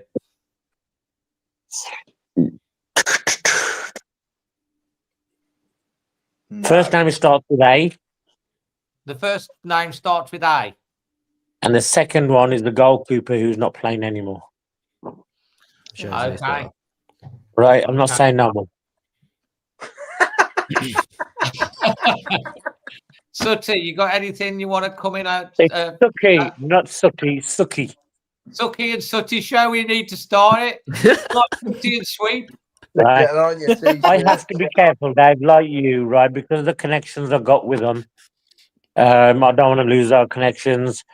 You know, I used to go in all the time. The only manager that never let me go in was fucking the one we sacked after the West Ham game. But the score is this: we're fucked. Players don't want to play for him. He needs to go. They need to get someone in who can manage non-elite players. Maybe, and I'm just thinking out loud, Sam Allardyce type, the one who'll kick them up their ass and say, "Get you moving." Well, the new Sam Allardyce is Sean Dyce, isn't it? He's free. No, I'm just saying, right? Well, he's free. I am being told as well by someone else that I'm getting a message that I get because people watch the show. That Vitor Pereira and all of his staff have gone back to Portugal after the game till tomorrow. Yeah, yes. Bruno Lage all over again. Yeah, and I told you, you know, Newcastle game, I rang you straight away. He did not travel on the team bus. He did not travel on the team bus yesterday either. Are you talking about the manager? Yeah, he didn't travel. You know, after the Newcastle game, I rang you, said he didn't travel on the team bus. Well, he wasn't on the team bus yesterday either. He's finished. Yeah, if he's lost the dressing room, he needs to go. That's it. Yeah, he needs to go. He did an Right. interview with the I'm Daily going to Mail have to yesterday. go because I've got a business and I'm getting work calls through. But I needed to get this message through because I've been promising Dave I'll tell you. Yeah. But as I get more confident in what information I can tell you, I will release it. But we're fucked. End of. Cheers, Sucky. Thanks for taking time to come on, mate. Appreciate it. He did an interview yesterday, Dave, with the Daily Mail after the game. Well, it would have been in his press conference, and he actually stated, if the players aren't with me, I will walk. Well, if he's not turning up on the team bus as our leader, it's gone. You might as well get rid of him now. You might as well put me in charge because I'll go on the team bus and give him a G up. He's laughing all the way to the bank on his 3-year contract. That's the thing, innit? That you wonder now why. Maybe that's why they've paid him to get him, just to to convince him to stay. Perhaps he was already out the door. Do you know what I mean? That's really stupid if that's what's happened. If the person can see that there's already tension and then they give him a 3-year contract on top of it, honestly, it's like a bullet to the head. Honestly, what are they thinking? Interesting, actually. Me and Emma went to watch the Wolves women today for a bit of a change of scene. Where they played Hensford, a couple of divisions below them, 12-0 they won. Played some great football. They've had a lot of changes in their team. They look like a team. They do together. I know, obviously, it's a different level. There's about 400 people went. It was great. It was great to sit there and watch more goals going in one game for ages. But I was talking to someone senior in the Wolves women's setup. Interestingly, I ain't saying any names, but they said something to me which I was talking to Emma about after. He says I wouldn't be surprised not to see Vitor on the there next week. And when you're hearing all of this sort of stuff, and you don't know that the Twitter account didn't post anything for, you'll know, Dan, because you'll monitor that for a day. I mean, I think it's a crying shame. With where we're actually at. Dan, I just want to finish before we go on to the final section. Any final points that you want to make before you jump off? Yeah, I just want to say that, I mean, does that really surprise me? Not really, considering, you saw Larson when he came off, when, the last home game, he looked fuming with Vitor. You've had the Andre debacle every bloody time. Is he going to play? Is he not going to play? And it's not completely, you don't know why this is coming. And to me, it's probably because he's had a boss up with Fosun, isn't he? Let's be honest, because that's what happens every time. And I looked at a graphic the other day, and other than Nuno, every single manager's only lasted a year or less. And it's like, why? When you look at it, why? We're turning into Watford. When you look at it, why is that?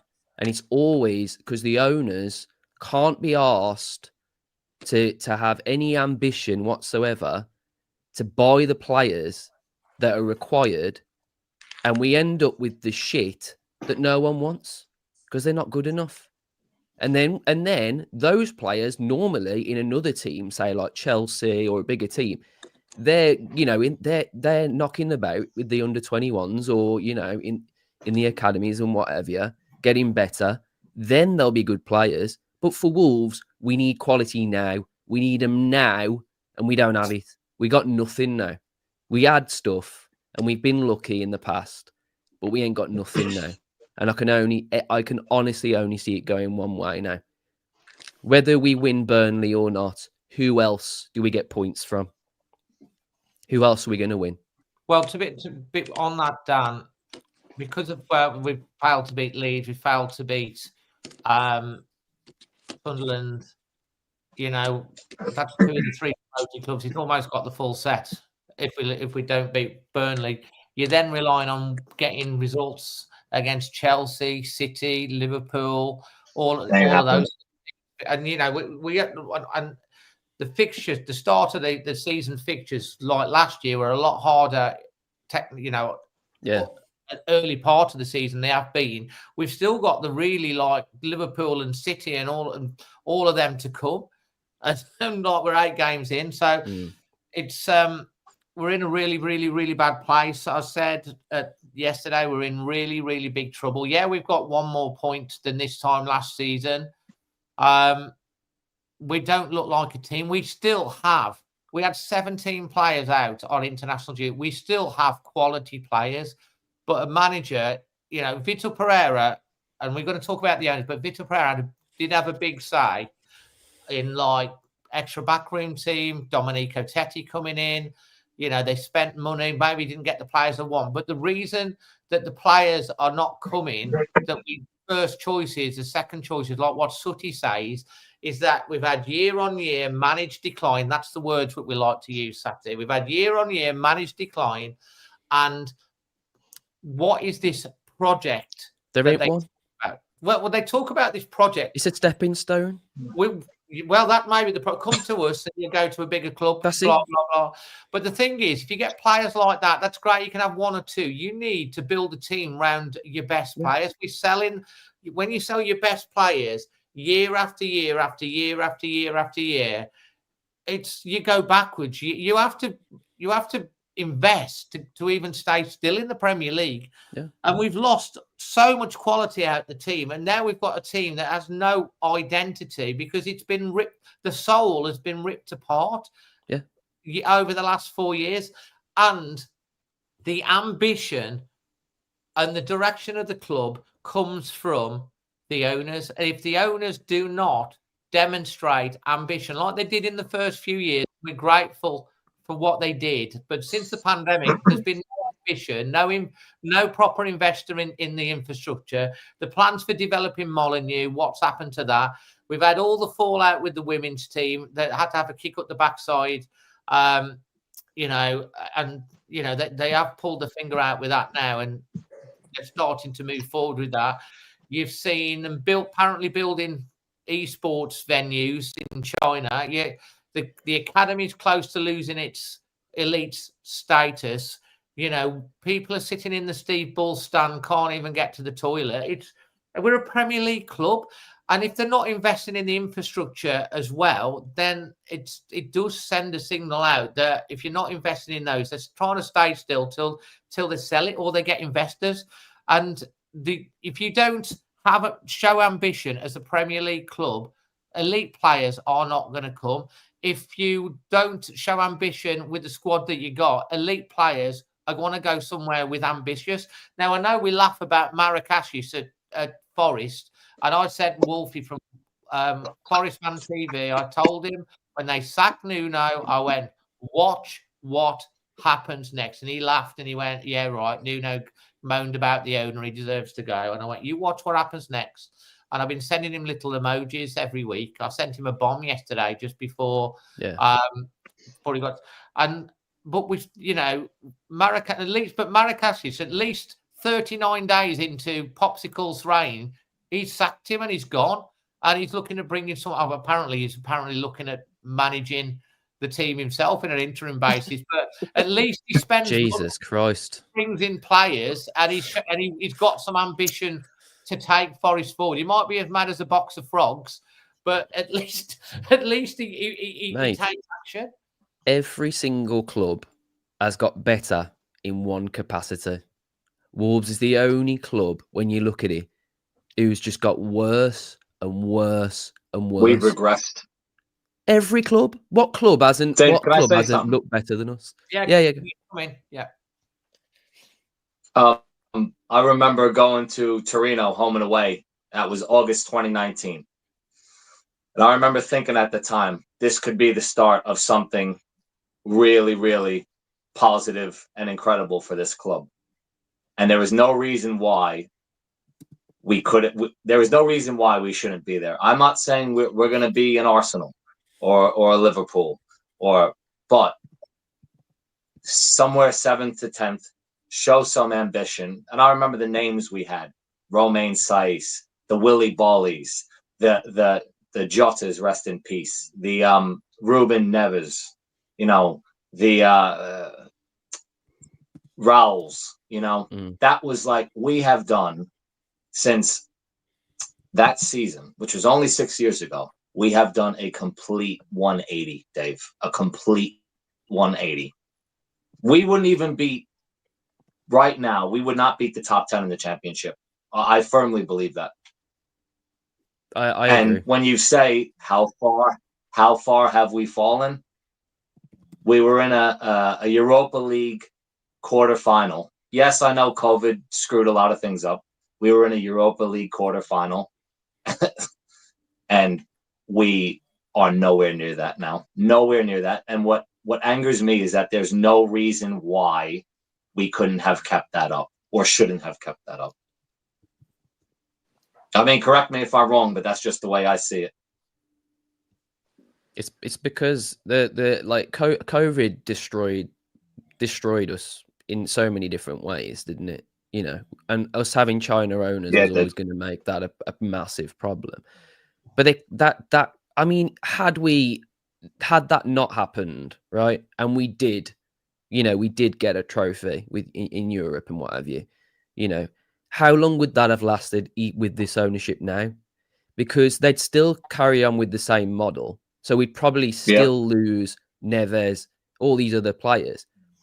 So even with that sliding doors moment going our way, I don't think any of it would still be here now. Maybe not right now, but I reckon it wouldn't have took long for us to get to this point again, because that's what this ownership's like.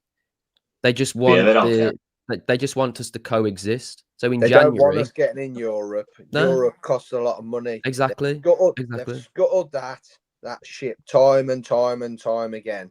Yeah. We've been so close to breaking into Europe, and in January, players have come and said, managers have come and said, I just need one more player. Look at Bruno Lage. I need a centre forward. 1 week later, I don't need anybody. Gary O'Neill as well, by the way. Yeah. Didn't support him when we were in the FA Cup.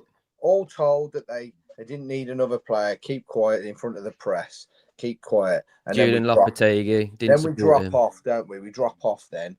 They don't want you getting to Europe. It costs too much money. No. It's far more profitable for them to just exist between 17th and 10th.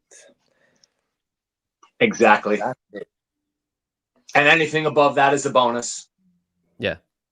Well, anything above that costs them money. They don't want to do that. Their motto in my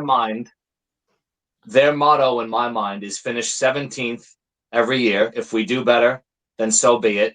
But we just got to be better than 3 teams. And that's their motto. And that will, as you said, Sutty, that will bite you in the you-know-what. And I believe it's happening this season. I don't see how it doesn't. No, I think we're It's gone. a tragic situation. Dan, thanks ever so much for coming on, mate. Thanks, guys. Thank you. Thanks, everyone. Always do really well. And we're just going to go into our final section now of the show, which is where you can ask your Q&As. But before I get that, so put your questions in. We're on an hour and 35 minutes. We have got an amazing 1,222 people watching live, which is absolutely incredible. So I hope you've enjoyed the show tonight, guys. And obviously you'll be able to watch it on catch up and leave your comments. And of course, you'll be also able to listen to it on the Always Wolves podcast. A couple of things. The Old Gold Pack have been in touch with me. They do a great job down at Molineux. I know, V, you wave flags as well, I think. Yeah. Are you in front of the South Bank or the... Usually the South Bank. Yeah, so you might see V with a really big flag. The OGP, they want to basically... I think they're going to put something out on social tomorrow. If you are in the stadium and you want to wave a flag, they want to make sure they go to people that want to do it in the stands. V's on by the goals and on the pitch almost. But the people in the stands, if you do want to go, the message is, and I'm just going to read this message out. It says. That they're going to be asking fans in the South Bank to reach out to them if they would like flags in their seats, so it isn't as random as normal. So other ID, if you're in the South Bank, for example, you've got a seat number, drop them a message and they'll make sure that you've got a flag in your seat. They want to give it to trusted people and stuff like that. So that's that. The other thing I do want to point out, as V will thingy, the girls in Old Gold made their debut last week as a podcast. So I will say I'm going to give Mr. Sutty his due credit here. Sutty reached out to me. It was about 2, 3, 4 weeks ago, Sutty? Yeah, something like that, yeah. And you said, like, why don't you do an all-girls show? And it's something we have been thinking about for a little while. But what did you say, Sutty? And then you can tell everyone how it came about. Well, the thing is, they come on here with big personalities, and I think sometimes they get a little bit overawed with it, to be honest. And they should have their viewpoint. There are a lot of women go to Wolves games, Dave. And I did look at all the other Premier League sides and their fan bases and their podcasts, and I couldn't find one all-women podcast for any of the 20 Premier League sides. So I got in touch with you and I said, I think you should do this. It'll be a first. And they did well. Fair play to them. And it should be a regular thing. They deserve to have their say without the likes of me yabbling on for ages. Let them have their say. Do you know what, mate? We put it out and we had such a fantastic response from so many women, girls. We got a little group now where they can come on. V, I put on your group today, didn't I? Any of you guys want to come on the show? Because it's great to get female representation. V stepped forward for tonight, but I hope we'll get some of the other girls coming on as well. Chelsea's been on before. I think Lucy's been on. V, this is your third time on the channel, so and we're definitely going to be making sure. I mean, it isn't going to be a weekly show, but there will be like at least once a month. We'll have the girls in Old Gold podcast show that'll be on, so they can just talk, and they talk about everything: the women's game, the ownership, Molineux, the team, everything, just to themselves without us lads. But also, we want to make sure that the girls are getting a voice on these shows as well. So, V, I'm very grateful for you to coming on. On the back of that, there is a new private Facebook group. So, if you're a female Wolves fan that follow the men's team, the academy, the women's team, just passionate about Wolves, and you're a female Wolves fan, you can get onto the link which I put in the chat, which hopefully you can see. And you can click on that, Girls in Old Gold. It's a private Facebook group for female Wolves fans, and if you want to get on that, join that, and you can obviously continue conversations. And there's already over 50 that have joined that, which is amazing. So yeah, so we're going to come into the Q&A now. So let's see. Question for Nick. Nick, I have to say, mate, you've been a great debut. I have to say, I love you, man. You've been brilliant. I'll try my best. You've been amazing. Question for Nick. What's your favorite sport in America? I grew up, my first love was American football. I played from the time I was 5 till I was, graduated high school. Can I ask? It's very hard. Yeah. Can I ask Nick what Go ahead. what your American football team and what position you played? I was a running back and a defensive back, and my American football team, due to my old name, would be the New York Giants. Well, I'm an Eagles fan, mate. Me, and I supported them before they. Yeah, yeah. They won today. Actually, I've just had it on. I've literally just got on the on my iPad. I've got the Washington against Cowboys. Yeah, I did see you with an Eagle. I think I saw you with an Eagles hat or an Eagles shirt on one of the shows. Well, I'll give you my backstory and how I became an Eagles fan, as you've told us how you become a Wolves fan. Basically, let's hear it.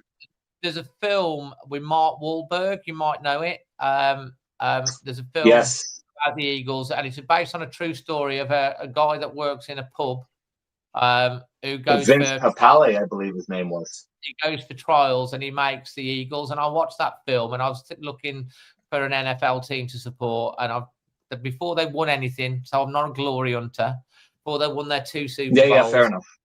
So you supported Wolves before we start winning more trophies and stuff. You can't say that you're a glory hunter anyway.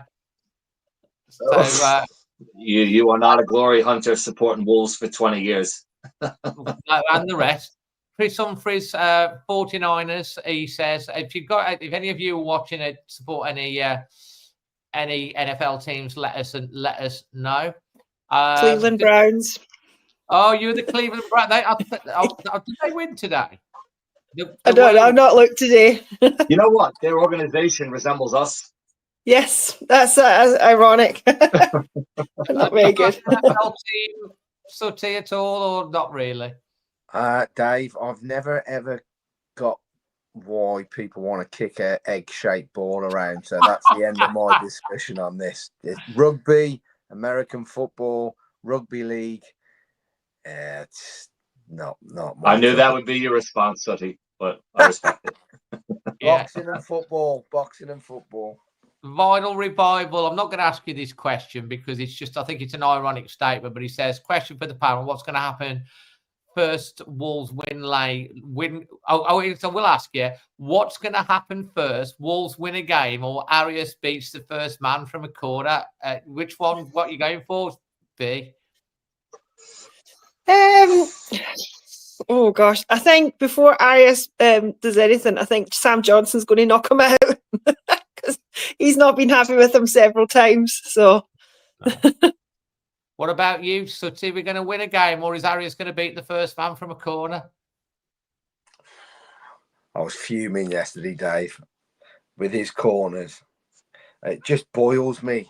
You're getting paid 50, 60, 70 grand a week, and you can't beat the first man. It's just absolute basics. If that was on a Sunday morning, you would be going mental, whoever took that corner. I'd rather you overhit it than do that. Yeah. Because it gets you in trouble. Quick break, header out, and they're on the break. And we're in trouble all the time then. So we'll probably win our first game by then, Dave, I would think.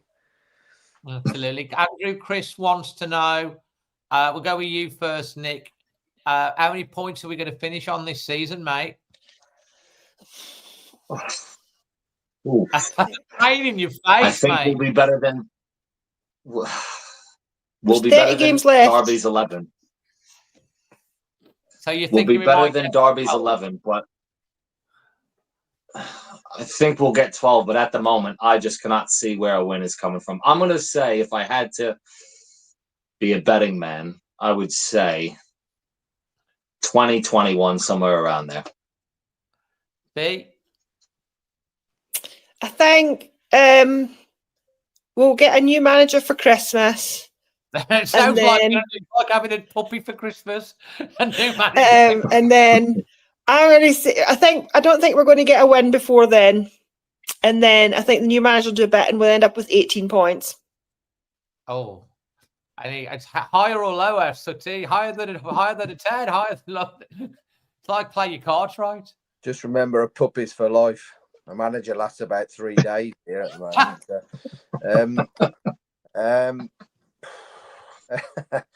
I'm still. You'll have to forgive me because I keep bursting into giggles. Because before we come on here, you said please watch your language, and we've had more f-bombs tonight than ever before off Suki. So that's made me chuckle. So anyway, back to the points. We'll do lucky to break 25. Majorly lucky. 25. Well, bearing in mind we need probably at least 38 points. Just predicting a long way off, but we are tracking ahead of where we were last year on 2 points because we only had 1 point after the first 9. So we were in a worse position. I'm not saying thingy, but I'm not saying we're going to get out of it. But I hope we do. I really. We had a better squad last year, though, Dave. What we need is a team.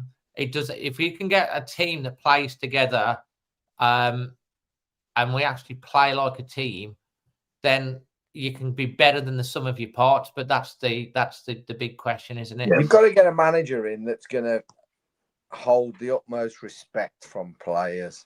Yeah. Because as soon as they turn on him, God, that's that. There's no. We have no cohesion, Dave. Or someone in because they'll just walk all over him. There's some big personalities in that side. I mean, if you've got the likes of Andre prepared to go and have it out, front it out with him, then he's gone. The player will always outlive the manager. About 90% of the time, they will anyway. Absolutely. A bit of a light-hearted question. We'll start with you first, Sutty. Your favourite pie? Favourite pie? A bit old school here, Dave. A steak and kidney. I love them. Steak and kidney. I do like my steak and ale personally. Have you got a favourite pie, Nick? Yeah, I got something to show you. What do we got? What we got? No, that's the wrong one. Hold on. I think I got it. No, that's the wrong one too. I'm a big fan of the Pie Factory. I'm a big Mad O'Rourke of the Pie Factory, Dave and Tipton. Yeah, Mad O'Rourke's yeah, Pie absolutely. Cow pie. I love it. I've never had the cow pie, but I'm a big fan of the Posh and Beck's, the steak and Stilton. But I had the Guinness one this week. I love it. I love it. Very nice. Have you got a favourite pie, B? Yeah, what you actually get in football grounds in Scotland is a macaroni pie. Macaroni, That's, very nice. Very nice. Very nice. I do want to draw your attention to this. Lee Halton, there's a all was it some all together? What is it? All Out Football or whatever it was called. I'm just having a quick look at All Out Football YouTube channel. I'm on it. They did a little interview for me, but there's a big thing on Punjabi Wolves. They did a doc of them going to the Tottenham game. That's worth a watch. If you want to be lifted up about, the fans and about, what Wolves means to the fans and stuff, that's quite a good thing to watch out on there. You might see me pop up on that as well. And they even donated. I got them to donate a fee to the foundation as well, which was great. And by the way, I do want to say a big thank you because we raised nearly £8,700 for the foundation from the Content Creators Cup. So thanks to everyone that supported, donated, went and supported on the day, all the fellow creators. That's over £20,000 raised in 24 months, which is fantastic. So thank you ever so much for everyone that supported in any way for that. We've covered the Vitor Pereira thing. JS wants to say well done to Nick on making his debut. Thank you. Neil Jones is a Cincinnati Bengals fan because of the colours they play in. Good helmets. Yeah. I just realised I'm wearing it, Dave. Can you see it? It's a bit like you've got your glasses on your head and they're on your head the whole time, and there's like, where's my glasses? There it is. No one you couldn't find it. No one you couldn't find it. Cyborg likes the Dolphins because of H. Ventura. Someone else likes the Packers. Someone's asking if I listen to K-pop. No, I don't. Although I will say I did have the pleasure of being invited by rock legend Glenn Hughes, who formerly of Deep Purple, who lives in LA, California. Mad Wolves fan. He is. I'll just see if I can find this picture. He's an absolutely Mad Wolves fan. Glenn Hughes is real top guy. He was over here gigging for gigging. I just want to send you this. He was over here gigging. He was at the KKs and on Friday evening, and he asked me to get him a scarf. So I went down to Molyneux. We had access all areas, backstage pass, and he wanted a scarf for his encore. I gave him the scarf, and this is Glenn Hughes rocking the KKs in Wolverhampton with the scarf I got him that day from Molyneux wrapped to his microphone. He's 70 something, this guy, and he's unbelievable talent. And that was a really great evening as well. So he's hopefully, Glenn has said he'll come on the channel at some point, which would be great because he's messaged me today, and his sentiment is the same as many others. And I have suggested to him, as he lives in LA and he knows a lot of rich American friends, that he should try and, if he wants to get a thing, he could try and put a consortium together himself. He's chuckled. So yeah. Someone else is a Steelers fan. Neil's asking me a question. Could you get your dad to sing a song by Mario Lanza? It will get the players going. I don't think I'd be allowed, but you know. I'm just Canadian litter. Bears. Someone's the Bears. We missed the wang. You got by now should be on corners. I'm just seeing whether there's any more questions in before we finish. Tom Rouse wants to ask about the La Liga protests. I don't know about any of that. Does any of you know anything about that? No. Is that regarding to do with Tel Aviv, Maccabi Tel Aviv? I don't know. La Liga is it's Spanish, in it, Spanish La Liga. I don't know that. No, I don't know about it's because they were playing in America. All the captains got together and then they agreed to protest the first 15 seconds of the game. So for the first 15 seconds, because they were playing in Miami, I think, Barcelona. They're playing a league. Yeah. Right.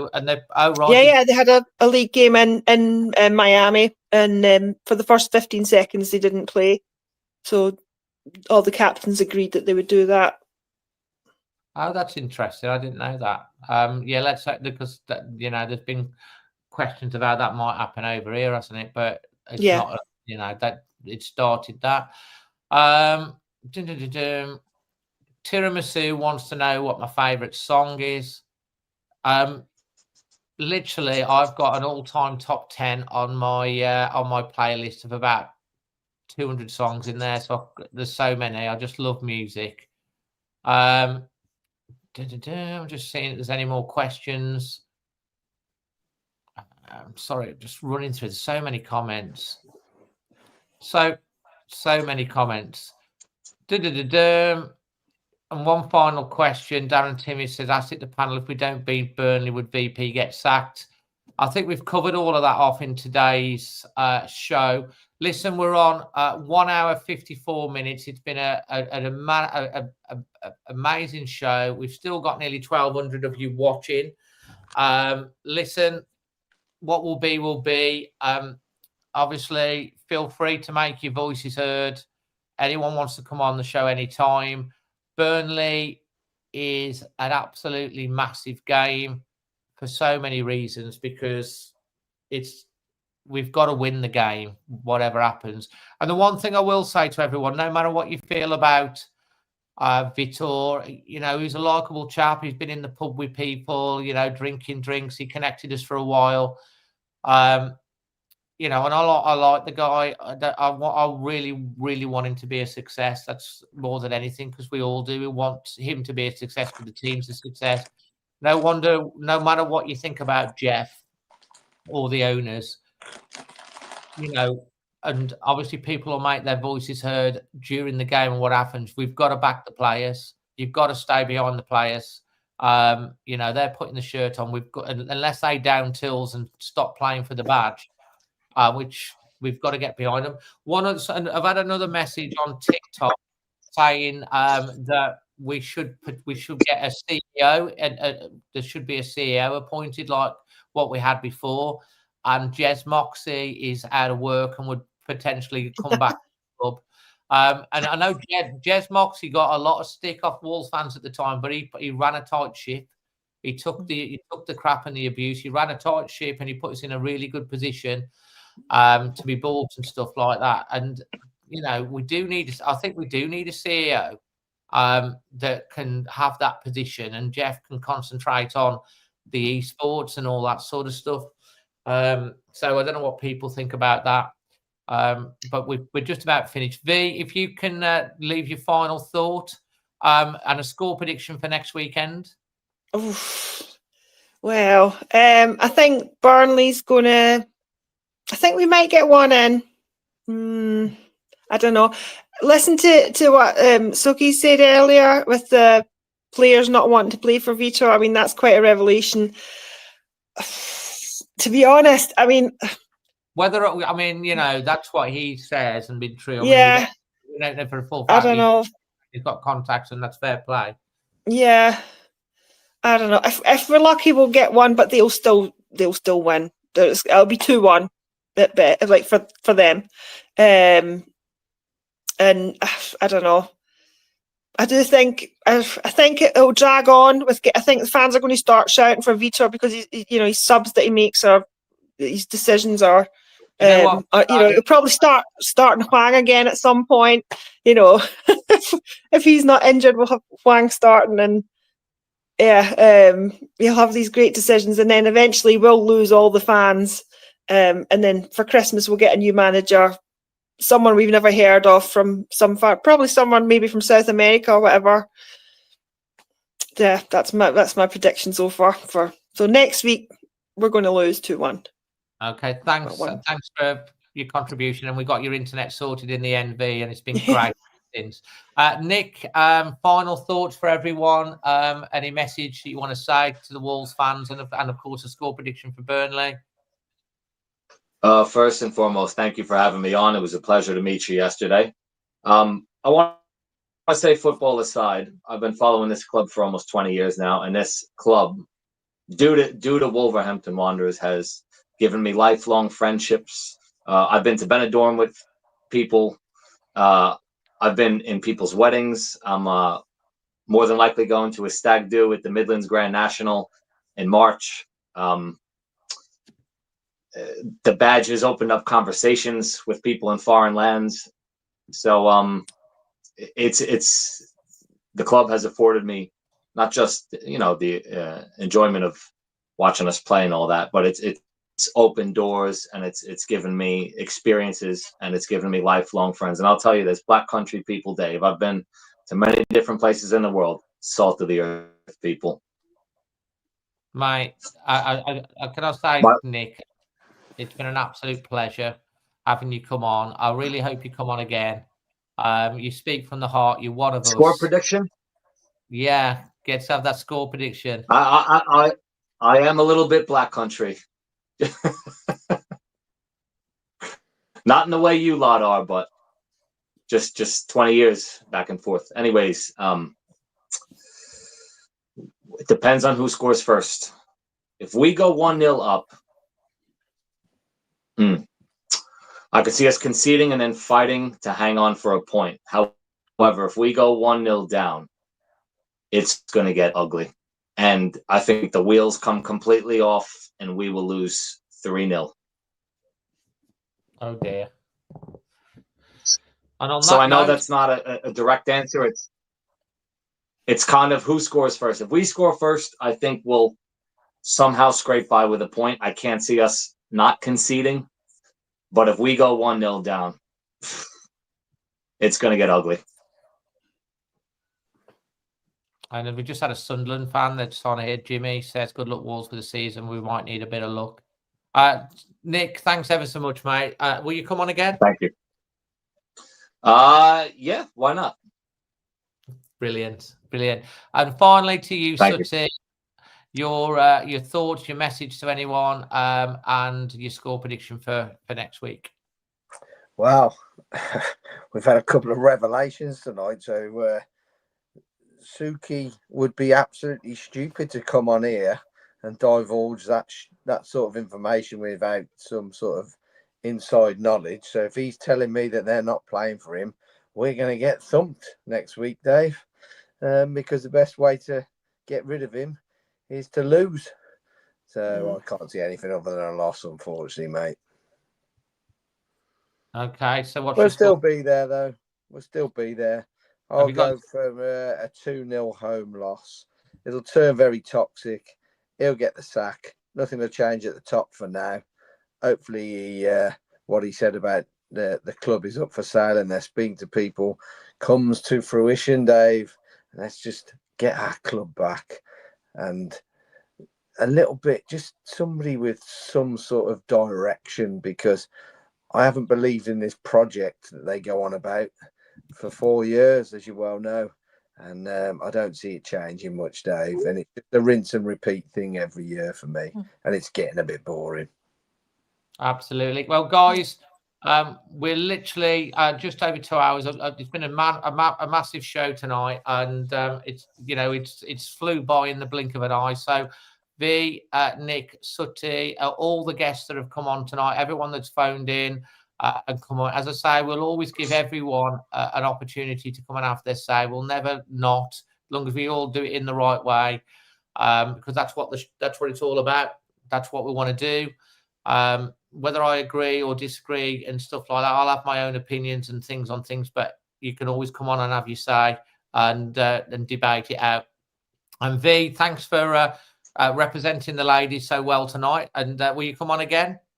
Oh yeah, anytime. You enjoy it? It's quite therapeutic, to be honest. Yeah. And Nick, we'll definitely get you back on, mate. Maybe you'll be from it'll be from New York the next time, but we'll definitely get you back on. And it was lovely meeting you. I'm glad I bumped into you because I've made another new friend. Yeah, as well. And what you say, Nick, is absolutely right. What you said. One of the joys of me of doing this channel and the community that it's grown is that I've met some great people and I've made some lifelong friends. Through doing it, and more than anything, we need each other. I hate to see people falling out with each other because it's football, but we care. But we've got to keep each other's backs, and whatever happens with the club this year, and let's hope that we get out of this mess one way or the other. But it doesn't matter. Out of darkness cometh light, Dave.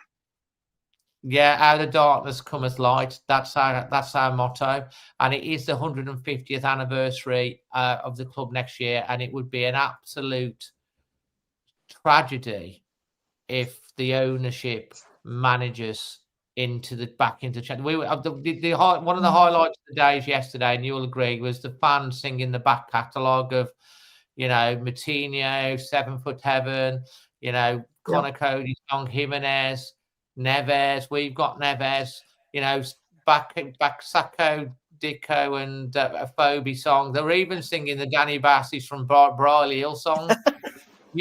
Things are bad when they're singing the back catalogue. The last time that happened was Everton away last year, which was a week before Gary O'Neill went. When the fans are singing those,